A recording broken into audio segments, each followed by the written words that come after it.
Hey guys, it's Amanda, and today I'm going to walk you step by step how to do a Walmart WFS shipment within the Walmart Seller Center.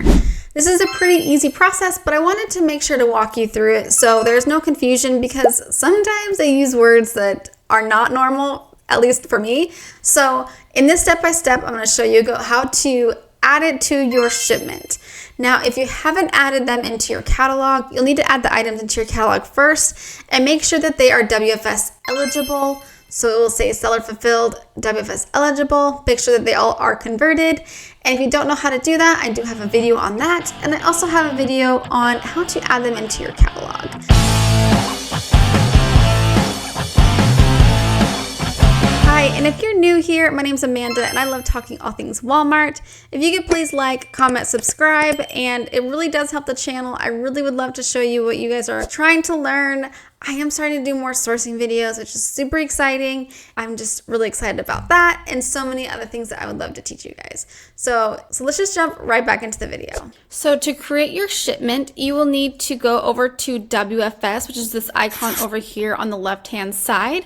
Just go ahead and click on that. And at this point, I like to duplicate this tab to the right. And then on this second tab, I like to open up the catalog. This will be helpful later on if I need to look in my catalog because you're not able to go back and forth. So then I will have this open there. And then on this first tab with WFS, I will hover over this and click on shipping plans. And you are able to save a plan if you'd like to. If you like, I have started one earlier a couple days ago. I just haven't measured the box yet or weighed it. So it is currently in draft and then I can finish it later today. So that is nice to start it and then come back later. But today we're going to create it from brand new. So I will select this blue icon of create plan. And then I will make sure that the address I am selecting is where I'm shipping it from. And then I will do continue. And you can also do upload each item one by one, or you can do a bulk upload. I don't do the bulk upload. It's just easier for me to scan the items in one by one. But if bulk uploading is best for you, then I would definitely check that out. You can go and check out the template and download that and then add in all the items. But for today, I'm just going to do it one by one. And you can do it by item name, the SKU, UPC, GTIN. Item ID is also pretty common that I use. But today I'm just going to use the UPC. I like to use my scanner and just scan the barcode. And also if it doesn't come up, that's why it's good to have this second tab open where you can check it out on your catalog. Because once you get to this part, you can't really go back unless you save it. And sometimes the saves aren't super reliable. So it's just best to have two tabs open with your catalog so you can kind of go back and forth if needed. All right, so today I'm going to start scanning it. So the first one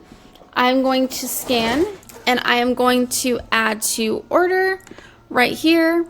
And then this is where I like to put in the total number of units that I'm sending to WFS. All right, and so I have 5 units of this.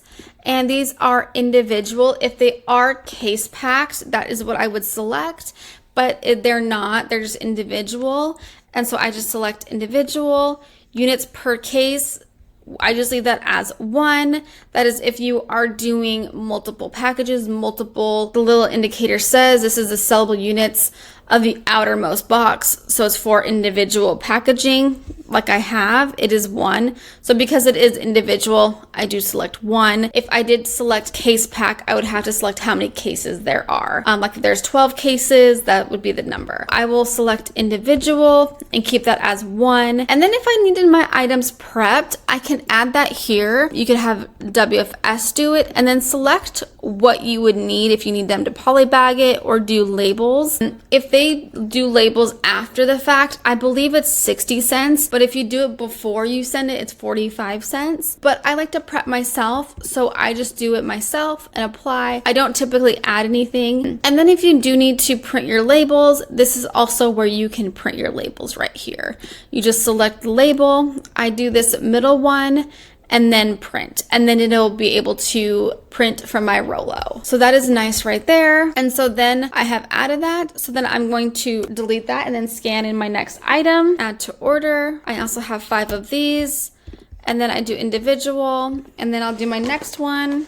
And as you can see, this did not pop up with anything. So what I need to do is I need to go back into my catalog, which is why it's important to have this up here. So I'll go to the catalog, And I will search by UPC to see if maybe it's just not populating or if it's seller fulfilled. And it looks like it is populating, but for some reason it's not populating over here. So let's just try it one more time to see if maybe it just didn't pull through correctly. Nope. So what I will do is I will go over here and I will copy the item ID, which is right here. You could also do the GTIN, whichever works for you. So I will select item ID and I will paste it into there, and there enough, it is right there. And because this one didn't scan into right here, I will label this one just to be safe. But I have 4 of these individual. So then what I do to make sure I don't miss that this needs to be printed, I will do this part right here. I will print it, and then I will just make sure that I keep this right here next to it just so I can print it later on. Right now it's not my workflow to print it, and so then I know when I go to my printer I can print it pretty easily and find it easily, and so that is process. All right, so then I'll move on to the next one. I will select UPC and then add to order, and it always adds it to the bottom, and so I have 15 of these, and then I will do individual and then on to the next one, add to order. And a lot of times I will just kind of do this column all last. I'll just kind of keep going with this individual total units, and then I'll come back and do individual. I don't always do it at the same time. And then I'll go back up here and rescan another one. Hey, would you like a free roadmap that tells you how to get started, what to look for when sourcing, and how to create a shipment all the way to getting paid and making this Walmart a full-time business? So please check out my freebie down below, and back to the video. All right, and as you can see, it is not pulling up, so I'm going to go back to my catalog and paste in the UPC and see if it pulls up, and it does.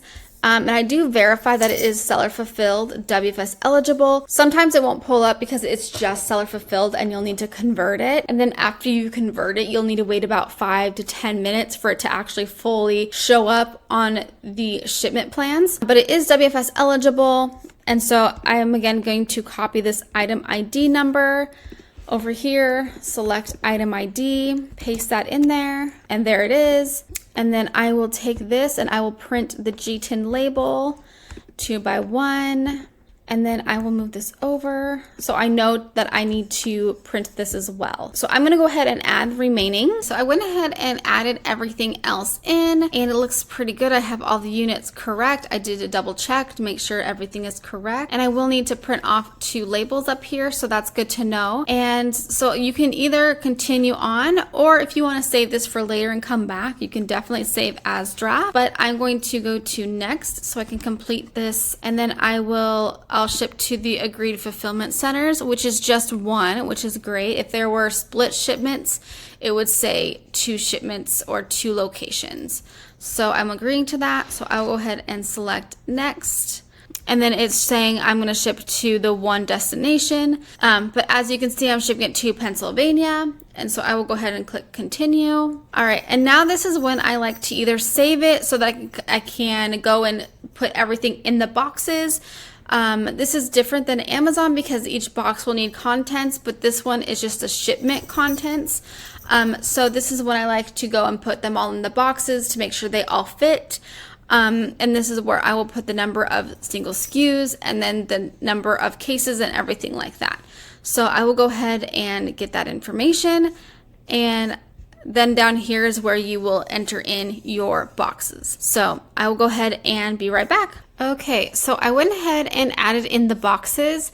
I do have a bulk of the 26, 16, 16. Those are my favorite size boxes. I do also like the 22, 16, 16. And so I went ahead and added those measurements and their weights in pounds. And then the number of master cases, they will be 1 each. The only time that this will be different is if you have 2 boxes that are the exact same measurement and weight, then you would do 2. Like if let's say that this box was actually 30 pounds, I would put 2 instead of just the 1. And then we will will do the mixed SKU. I also went ahead and added the estimate shipping date. It is about a week from today. It might take 2 weeks, but I just always do a week out just because I am in Seattle and this is going all the way to Pennsylvania. But if you are closer to your fulfillment location, you could do 3 or 4 days out. It's just a week makes sense going from Seattle to Pennsylvania. And then I do scroll up to the top here where I have to enter in the number of mixed SKU cases. And cases is just another word for box. And I have 3 boxes that are all mixed SKUs. And mixed SKUs are items that are different SKUs. Like if I had one box that was just one item, I would put a single SKU, but I have 3 of those. So I will select 3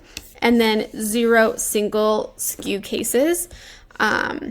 And then I will go ahead and confirm the master case details just to make sure that they are correct. And then I'm going to select the Walmart preferred carrier for $40, which is really good. And you can do UPS, but it is obviously more expensive for me. So I'm going to go with the Walmart FedEx. And if you do have a pro sellers badge, you will get a discount with this as well, but I don't have it right now. And so I will go ahead and click next. And then you'll want to type in your pickup information. All right, I've entered that in, and then click next. And then just agreeing to the terms and conditions. So then I will create plan. And then of course you could just want to confirm you want to create it. So then yes. And then congratulations, your shipping plan has been submitted. All right, and then this is where you can print off your labels. You do need 2 labels for each box. And you can go up here to download and then do the ship date. I'm going to send this out tomorrow. And then it does take a couple minutes for it to download. And then when it's available, it will populate. All right, it is ready to download. So then I will go up here and it will go to my downloads.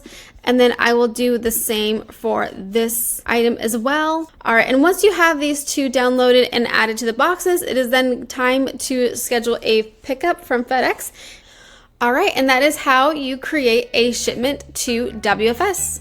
Hey, well, I hope you enjoyed that, and setting up your shipping plans isn't too terrible. Luckily, it's pretty easy, but again, they use words that are kind of confusing.